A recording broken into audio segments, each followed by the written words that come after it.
Excuse me, আপনি কি আমাদেরকে কিছু বলছেন? আরে না না, আপনি বলে কি কম? আমি তো আমার মামার লগে কথা কইতেছিলাম। বেশি স্মার্ট সাজার চেষ্টা করবেন না, হ্যাঁ? মামা রেডি আছে না? দেন, আর দেন না ঝালমুড়ি। আমারও 10টা টাকার বানায় দাও, তোমার বেশি লস করো না, যাতে তোমার লস না এরকম মশলা টসলা দিয়ে দিও, বুঝছো না?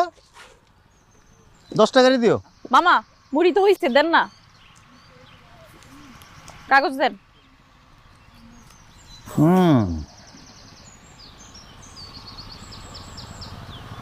চল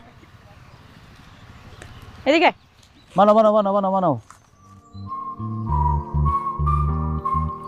নিজামের মজা হয়েছে বল। আর একটু ইনস্ট্রাকশন দিতে পারলে আরো ভালো হতো।